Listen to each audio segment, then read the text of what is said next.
Hello, hello. Today we're going to be talking about primate adaptations, or what makes us unique. At the end of this video, we will also talk about the Primate project, because that is coming up soon. So starting off with some keywords, we have primate. This is actually a taxonomic classification. The order Primates is just a group that contains all species related to lemurs, monkeys, and apes, including humans. Arboreal just means that something lives in trees. You might argue that humans are not arboreal, but our ancestors were.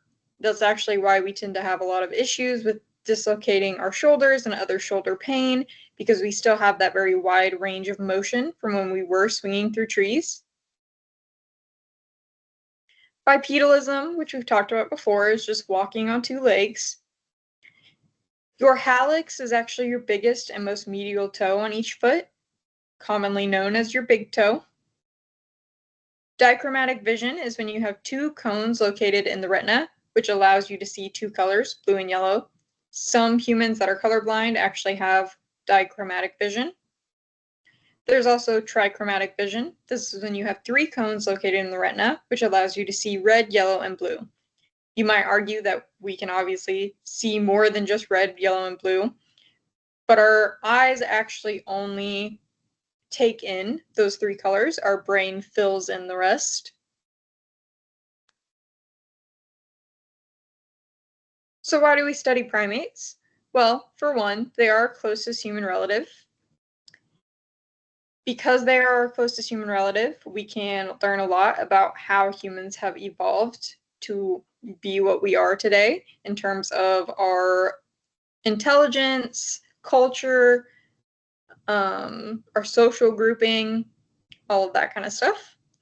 Primates also have a generalized anatomy, so there are slight differences between each species, of course, but all primates have the same key elements to their skeleton.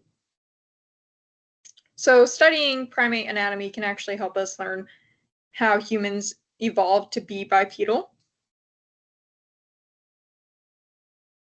as well as having things like opposable thumbs. Primates are also just immensely diverse, so there is a lot to learn about primates and their place in the history of life on Earth. Speaking of history, we first start to see vertebrates hit the record around the Paleozoic era.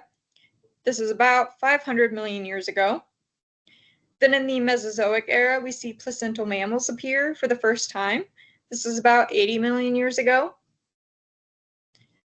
In the Cenozoic era, about 65 million years ago, we see the age of mammals. This is going to be when we see a lot of speciation of mammals occur. And this is actually divided into two periods, the Tertiary and the Quaternary. These are further divided into 7 epochs. My professors in undergrad always told us to remember it as PEOMP. And what that really means is the Paleocene, the Eocene, the Oligocene, the Miocene, the Pliocene, the Pleistocene, and then the Holocene, which is today. You might remember from previous lectures that the Miocene is when we see that Planet of the Apes. Now, early primates first really hit the scene around the Eocene epoch. There are arguments that primates existed earlier than this, but this is when we have the earliest undoubted evidence in the fossil record of primates appearing.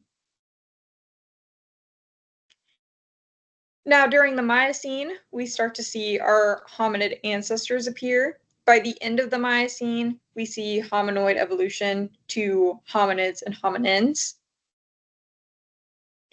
During the Pliocene, the genus Homo first appears. This is about 2.6 million years ago. Now, these are very early Homo. They are not modern humans. During the Pleistocene, Homo sapiens appear for the first time.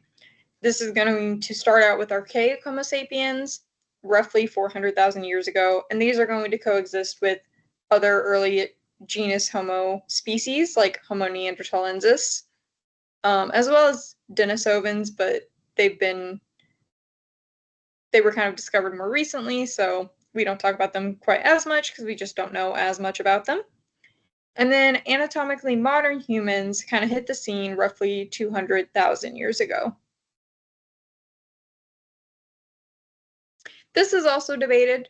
Of course, as new specimens are found, as DNA testing has evolved, we have been able to kind of expand some of these dates. However, a lot of it is still debated because everything has to go through peer review.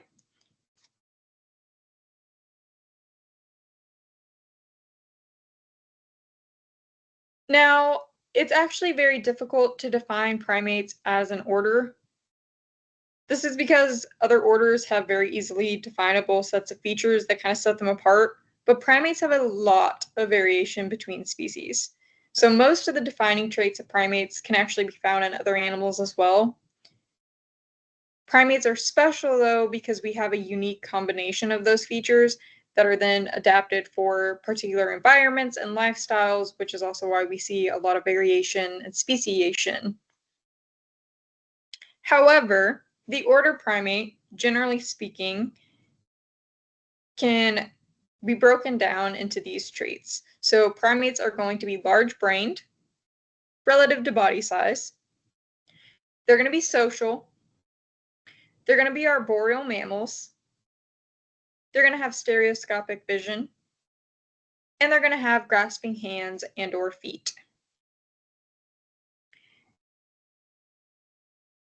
Again, the primate DNA splits from other mammals about 80 million years ago, but the fossil record for this time isn't great, which is why it's a little bit harder to kind of trace all of the primate evolutionary history.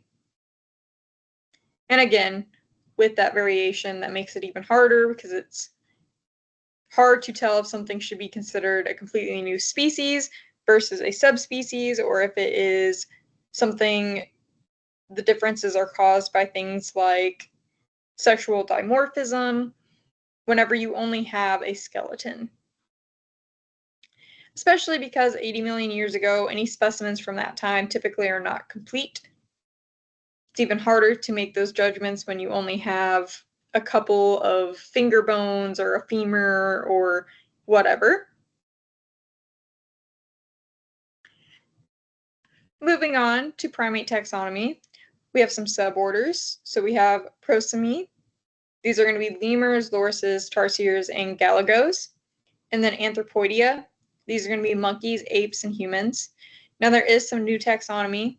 So they've broken these down into, instead of it being Prosimy and Anthropoidea, we have Strepsirini. These are going to be all prosimians except for tarsiers. And then Haplorini, which are all anthropoids plus tarsiers, but then tarsiers are removed at the infraorder level. This is because tarsiers are just very unique. There are not a lot of species of tarsiers, so we just don't know as much about them and where they should really be placed because they kind of have unique traits even compared to other primates. Then we move on and we have Platyrrhini. These are going to be New World monkeys, so these are primarily going to be living in Central and South America, and these are going to be things like tamarins, howler monkeys, squirrel monkeys.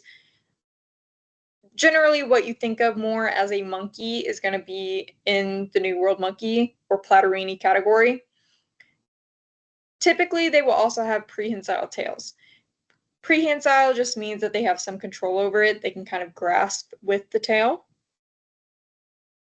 Then we have Catarrhini. These are going to be old world monkeys. So they live everywhere else, mainly in Africa and Asia. Within this, we have two superfamilies. So we have Cercopithecodea. These are going to be your langurs and macaques. They're a little bit more distantly related from humans. And then Hominoidea. These are going to be your great apes, humans, etc. These are going to be more of your primates that don't have tails. Or they may have tails, but they're very small and they're definitely not prehensile.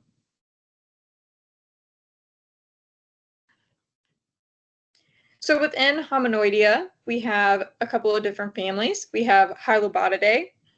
These are lesser apes. They're not lesser in any actual way. They're just called that because they are smaller and more distantly related to humans. These are going to be things like siamangs and gibbons. Oftentimes, they do pair bond. As far as primates are concerned, typically only apes do this.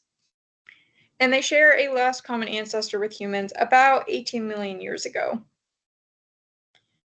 Moving on, we have what we consider a more traditional great apes in Pongidae. These all live in Africa, with the exception of orangutans, which live in Southeast Asia. Orangutans are also kind of unique because they are much less social than other primates or great apes.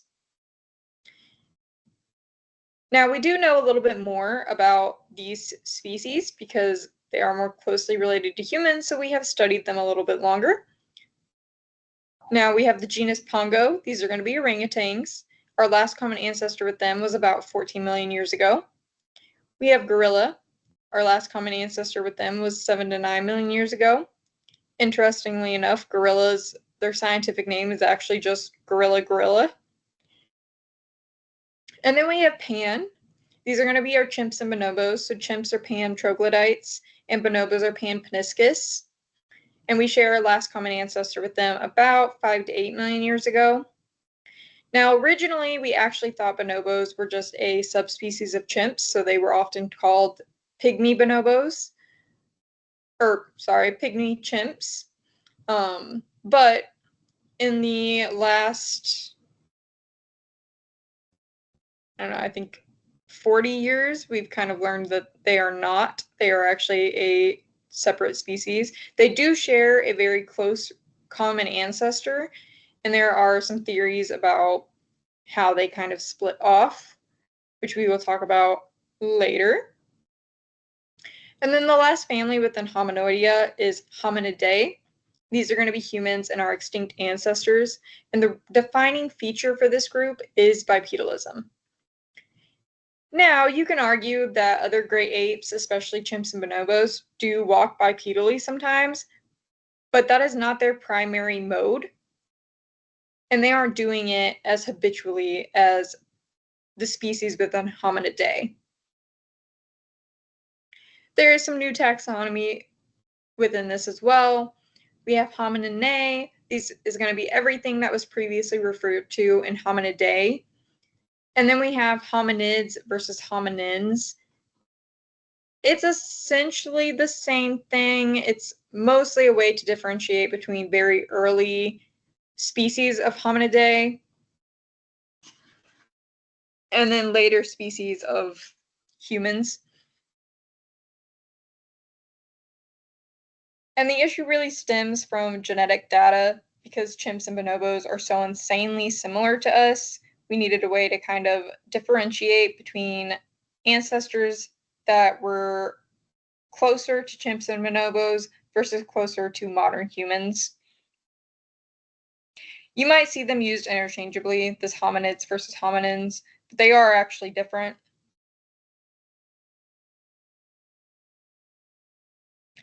So within this hominid family, we have a couple of different genera, or different genuses. We have Auroran, Sahelanthropus, Kenyanthropus, Ardipithecus, Australopithecus, Paranthropus, and then Homo. We will talk more in this class about Australopithecus, Paranthropus, and Homo, a little bit about Ardipithecus. And then within the genus Homo, we have a couple of different species. We have Homo habilis, Homo erectus, Homo florenziensis, Homo neanderthalensis, and Homo sapiens. There are a couple other species and subspecies, but they are much smaller, more isolated populations, and we don't know quite as much about them. So these are the ones that we will focus on. By the way, it is Neanderthal, not Neanderthal, like everyone commonly thinks and the media portrays. It is tall because of where it is located and what it is named after.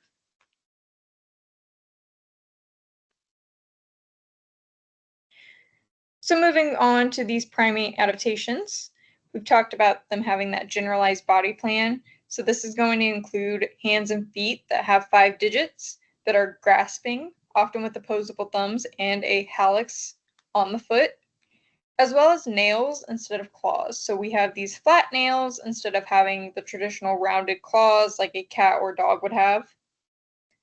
We also all have clavicles, which is that kind of collarbone, as well as highly mobile shoulder joints. We all have well-developed vision, including forward-facing eyes that are encased within closed eye orbits, and a reduction of the sense of smell and the size of snout. So most great apes, of course, do not actually have a snout. We have much flatter faces and shorter noses. Now, animals that do have snouts with a wet nose at the end, that is called a rhinarium, and this improves their sense of smell because that wet nose actually captures more scent. But we have kind of traded this in to have better vision instead.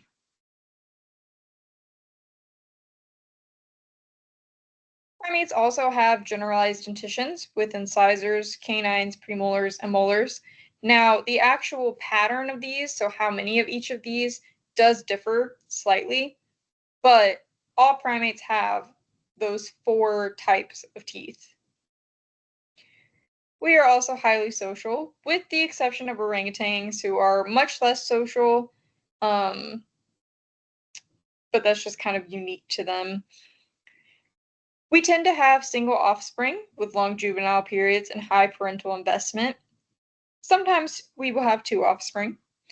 This is actually because we have these larger brains, these complex brains compared to our body sizes.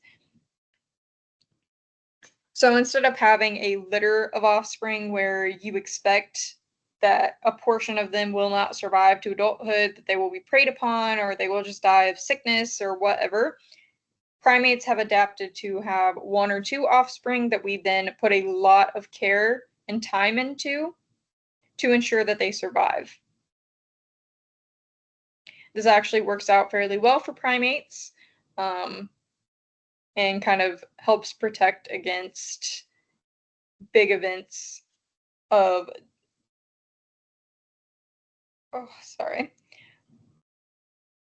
to help protect against big events of kind of extinction. When you're caring for 1 offspring with a lot of time, you can better ensure that that offspring is going to go on to reproduce. Now, of course, because we have these very complex brains and we are much more dependent on our parents, we also have a dependence on learned behaviors. So these complex brains take much longer to develop and grow. And so we have to learn more about how to behave from our parents rather than animals like horses where, their offspring can stand up and do a lot of things almost immediately after they're born. We also have longer lifespans as a result of this.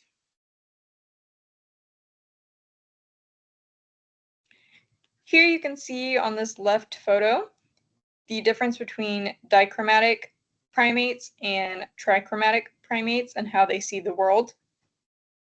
And then here on this right-hand side, you can actually see a cladogram that kind of shows the split between primates that have dichromatic vision. Oftentimes, these are going to be your New World primates, with the exception of Alouetta, and that just kind of happened independently. It is an example more of homoplagy. And then here you can see that more of our Old World monkeys and our great apes are going to be trichromatic. Now moving on, I do want to talk about the Primate Project. So let me get that kind of pulled up here. All right, so whenever you guys go to the Primate Project tab or module in Blackboard, you will see a link that says Primate Project Sign Up. You do need to click on that and then just choose the primate that you're interested in. You can see a couple students have already done so. That's great.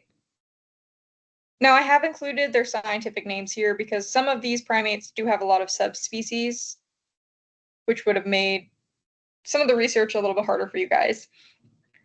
You can pick whichever one you're interested in. There's quite a few of them here. The only thing is you can only choose a primate that somebody else hasn't chosen. So one person per primate, mostly because I don't want to sit through a bunch of presentations about the same primate. But there are a lot to choose from. You can choose ones that you've heard of more, like the gorilla, like bonobos, like chimps. Or you could choose one that you don't know as much about.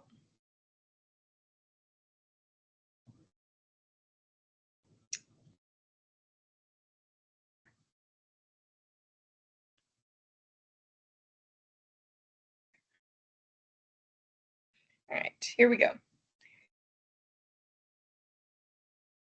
All right, there's also some instructions that I've uploaded for your guys' primate presentations. Typically, this project does include a essay, but given the fact that we just don't have that much time, I decided that you guys are only going to do a project that includes a PowerPoint presentation. Now, your PowerPoint needs to answer all of these prompts. So you need to include primate taxonomic classifications. This needs to be a full taxonomy. Do not just include the genus and the species. You need to include the family, the order, the suborder, all of that kind of information. If you feel like you are not going to have enough time or you're not going to meet the time limit, then you can also include a couple of things about why they're in their specific taxonomic classification. So if they have a prehensile tail, you can say that. You also need to have a physical description of your primate as well as a photo of them. You need to tell me their geographic range, so where they are actually located on a map, as well as a description of their habitat. So don't just tell me that orangutans are living in Southeast Asia. You need to tell me that the Bornean orangutan lives in Borneo, and then that the habitat is this kind of forest. You can also include photos of that as well if you would like. You also need to tell me their population size. Now, some of these primates, there might not actually be an official population size for them. That's fine. Tell me that there is no official population size, and then while you do your research, if you see anything that gives like an estimate, then you can include that. You do need to tell me their conservation status as well. I do prefer that you use the IUCN conservation status. You also need to tell me a little bit about their social and group structure. So this could be how large their groups are, who is kind of leads them, if they're matriarchal or patriarchal. This could include how they treat other groups of the same species if they get within their territory, who takes care of the offspring more often, who leaves the neonatal group, so the birth group, to find mates, as well as their mating patterns. So again, who leaves the birth group to find a mate, who does the courting, how is that done? Is it mating calls? Is it, whatever? Who takes care of the offspring more often, if they're mating with other females or if they pair bond. This can also include things like how long their gestation period is and how many offspring they typically have.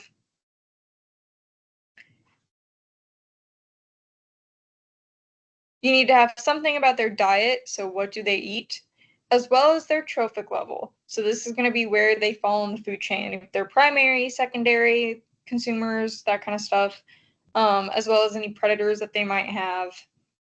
And then a brief summary of a chosen academic article. This can be anything you want it to be. It can be about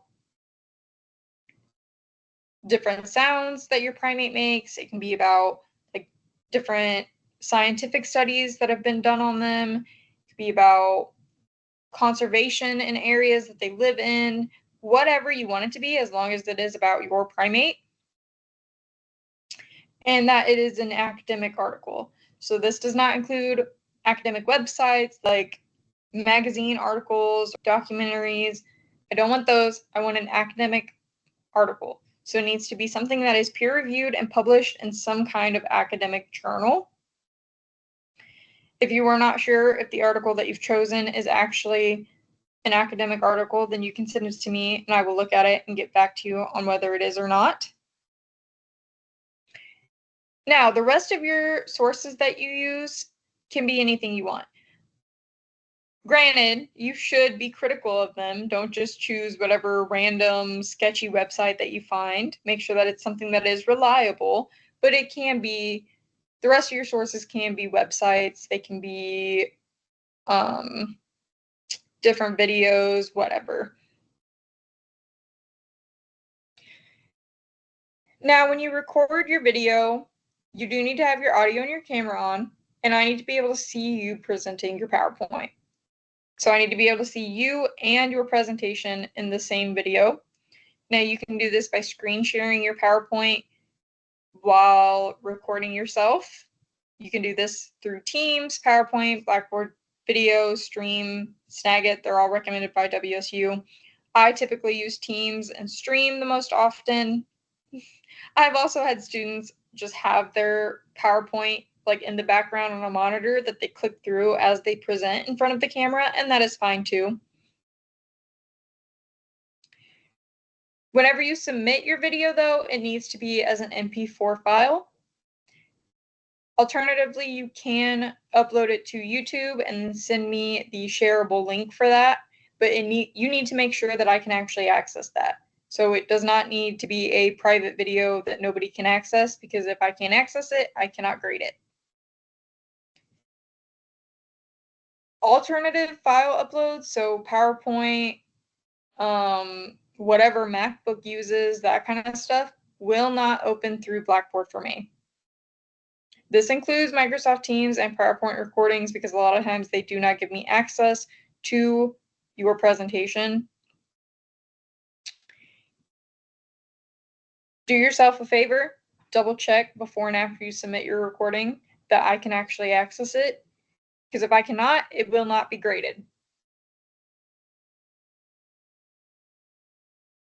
Now, your video needs to be 3 to 5 minutes in length. It is fine to go slightly over by 1 or 2 minutes. Do not go under 3 minutes, though. If it is under 3 minutes, you will lose points. Likewise, if it is longer than like 7 minutes, you will also lose points, because that is way over the time limit. Now, because you aren't doing a paper, you do need to include citations. You don't have to include citations for like any photos that you use, but any of your sources, whether that is videos, websites, whatever, as well as your academic article, these do need to be in a citations slide at the end of your PowerPoint.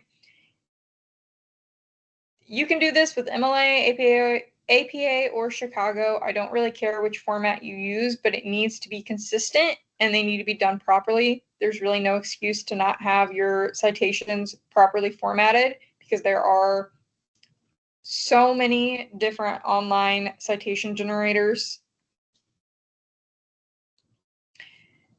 This is due on July 25th at midnight. I know I'm pretty lenient about other late work.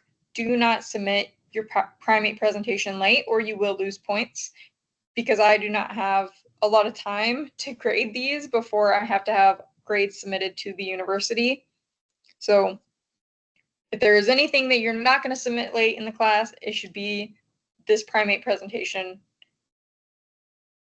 Here you can also see the scoring. So most of it is based on content. So as long as you answer all of these required prompts, and by answer, I don't mean just like slap something on there, like bare minimum kind of thing. I should be able to tell that you have actually done your research on your primate. But as long as you have, then you will get those full points fairly easily. 20 points are for time. So if you meet the time limit and you don't go way over or under, as well as your citations being properly formatted.